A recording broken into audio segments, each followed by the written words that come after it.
सभी विद्यार्थियों को बहुत बहुत नमस्कार। डियर स्टूडेंट, आज हम इस वीडियो में बीए थर्ड ईयर के जो आगामी जो परीक्षा पेपर है जो 17 तारीख को राजस्थान यूनिवर्सिटी में शुरू होने वाला है लिटरेचर का, हम उस पर बात करेंगे। तो आज का ये वीडियो जो है ये बीए थर्ड ईयर के फर्स्ट और सेकंड पेपर से रिलेटेड वीडियो है। तो वीडियो को अंत तक ज़रूर देखें, लाइक और सब्सक्राइब ज़रूर करें, क्योंकि इस वीडियो से तुम सभी छात्रों को बहुत फ़ायदा होने वाला है। क्योंकि आज हम इस वीडियो में पूरे पेपर के बारे में विश्लेषण करेंगे और उन आंशिक रूप से संभावित प्रश्नों के बारे में भी चर्चा करेंगे जो इस एग्जाम में पूछे जाने वाले हैं। तो मैं पहले शुरुआत करता हूँ बीए थर्ड ईयर के फर्स्ट पेपर से। तो हमारे इस पेपर में ब्रिटिश लिटरेचर, इंडियन लिटरेचर और ड्रामा से रिलेटेड प्रश्न पूछा जाएगा। तो डियर स्टूडेंट, इस पेपर में हमारे ब्रिटिश लिटरेचर में अल्फ्रेड टेनिसन की यूलिसिस है और रॉबर्ट ब्राउनिंग की माय लास्ट डचेज है और डोवर बीच है जो मैथ्यू आर्नोल्ड के द्वारा लिखी गई है और W.B. येट्स के द्वारा अ प्रेयर फॉर माय डॉटर है और T.S. इलियट के द्वारा प्रेलूड इसमें लिखी गई है और the sea and the skylark है इसमें। अब इनकी अगर मैं बात करता हूँ इन पोएमों की, तो इन पोएमों में संभावित जो पोएम है उसमें आपके इस साल यूलिसिस में से, डोवर बीच में से और अ प्रेयर फॉर माय डॉटर में से प्रश्न पूछा जा सकता है। इसीलिए अगर मेरी तरफ से अगर मैं आप बच्चों को सलाह देना चाहूँ तो आप एक 20 नंबर का प्रश्न a prayer for my daughter, Dover beach जो मैथ्यू आर्नोल्ड की है और यूलिसिस जो पोएम है आप उनको लर्न कर सकते हैं। बहुत अच्छी पोएम है यूलिसिस। इथेका के राजा पर बेस्ड एक बहुत ही अच्छी कहानी भी इससे जुड़ी हुई है जो ट्रोय एक वीर योद्धा के इसमें कैरेक्टर को निभाया गया है यूलिसिस, उसकी बहुत अच्छी कहानी है। और W.B. येट्स ने प्रेयर फॉर माय डॉटर में अपनी बेटी के लिए जिन चीज़ों की ईश्वर से मांग करी है उन चीज़ों के बारे में इसमें बताया गया है कि पिता की जो भावनाएं होती है अपनी बेटी के प्रति वो क्या होनी चाहिए उसके बारे में इसमें चर्चा की गई है। और T.S. इलियट के द्वारा लिखी गई प्रेलूड एक दुखांतिक कविता है जिसके 4 भागों में लिखी गई कविता है, बहुत अच्छी है, आप इसे आसानी से लर्न कर सकते हैं। अब मैं चलता हूँ सेक्शन बी में। सेक्शन बी में हमारे इंडियन पोइट्री से रिलेटेड कई सारे क्वेश्चन पूछे जाते हैं। इसमें कई सारे पोइम्स भी है, बहुभूति की है, कालिदास की है, ऐसी और भी कई सारी पोइम्स है। लेकिन मैं महत्वपूर्ण उन पोइमों के बारे में बात करना चाहूँगा जिसमें गोपाल कृष्ण अडिगा की डू समथिंग ब्रदर एक बहुत ही ब्लैंक वर्स पोएम है, आप इसे लर्न कीजिए क्योंकि संभावित रूप से इस साल इसमें से प्रश्न पूछा जा सकता है। अर्थन पोर्ट्स है इसमें से भी आपके प्रश्न पूछा जा सकता है ONV ग्रुप की। और स्टेयर है जो चुपलू के द्वारा लिखी गई बहुत अच्छी पोएम है, आप इसमें से भी प्रश्न पूछा जा सकता है। और हिरोशिमा जो अगैया की पोएम है ये बहुत ही महत्वपूर्ण पोएम है, तो आप इसमें से हिरोशिमा, स्टेयर, अर्थन पोर्ट्स और दया पवार की ओ ग्रेट पोइट और do something brother Gopal Krishna Adiga की ये महत्वपूर्ण पोइम्स है जो आपके फर्स्ट पेपर के इंडियन लिटरेचर में से पूछी जा सकती है।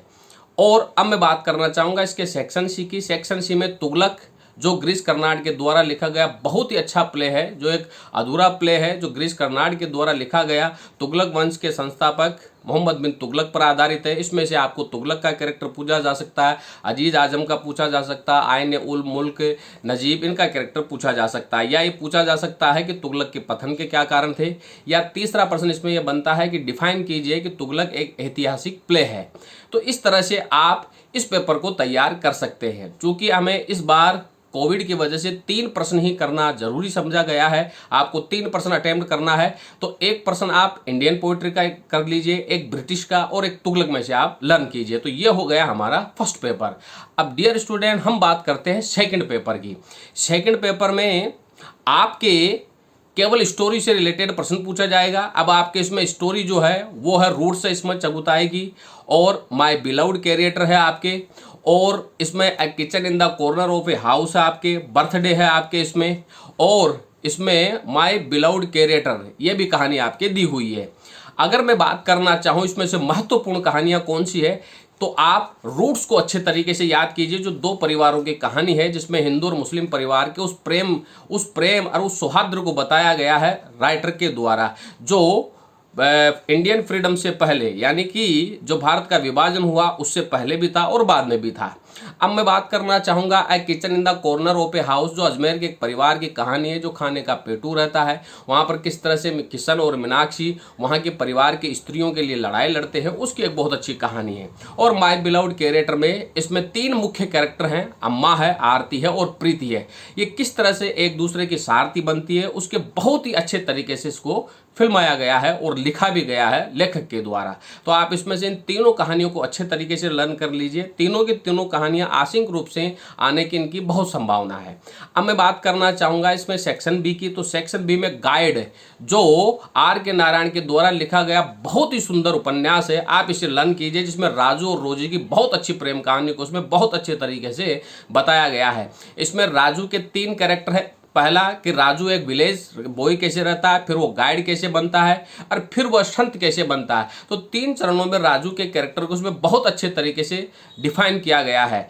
आप इसकी कहानी या इसके ऊपर एक फिल्म बनी हुई है जिसमें वहीदा रहमान और अजय क्या नाम है देवानंद साहब ने इसमें बहुत अच्छे तरीके से अभिनय किया है। आप उस पूरी फिल्म को देख करके भी इस उपन्यास को आप याद कर सकते हैं। और फिर चार्लोट ब्रोंटे की है इसमें जैन एरी, आप उसे भी अच्छे तरीके से लर्न कर सकते हैं कि किस तरह से एक अनाथ लड़की जो है स्ट्रगल करती है, फिर वो एक शिक्षिका बनती है, और फिर किस प्रकार वह टोनफील्ड के मालिक मिस्टर रोचेस्टर से शादी करती है।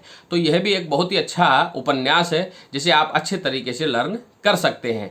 तो मैं बात करना चाहूँ ए सेक्शन की, तो उसमें रूट्स हो गई, माय बिलव्ड कैरेक्टर हो गई, और अ kitchen in the corner of a house हो गई। सेक्शन बी में आप गाइड या जैन एरी में से किसी को लर्न कर सकते हैं। और सेक्शन सी में आपके हिंदी टू इंग्लिश, यानी कि हिंदी के कुछ वाक्य दिए रहेंगे या गद्यांश दिया रहेगा, उसका इंग्लिश ट्रांसलेशन करना होगा। तो इस तरह से आप इस पेपर को तैयार कर सकते हैं। डियर स्टूडेंट, आपके फर्स्ट पेपर में एक्सप्लेनेशन भी पूछी जाएगी, छोटे क्वेश्चन भी पूछे जाएंगे। जो भी बालक एक्सप्लेनेशन करे वो एक्सप्लेनेशन कर सकता है, छोटे क्वेश्चन करे वो छोटा क्वेश्चन कर सकता है। लेकिन मैं आपको यहाँ सलाह दूंगा बड़े प्रश्नों की। आप 3 कोई से भी बड़े प्रश्न आराम से लर्न करके इन पेपर्स को अच्छे तरीके से सोल्व आउट कर सकते हैं।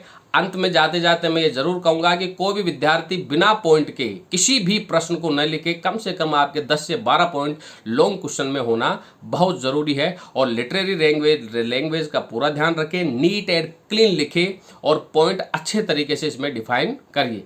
वीडियो कैसा लगा लाइक और सब्सक्राइब जरूर करें। Thank you very much dear friends. सभी विद्यार्थियों को बहुत बहुत शुभकामनाएं एग्जाम की।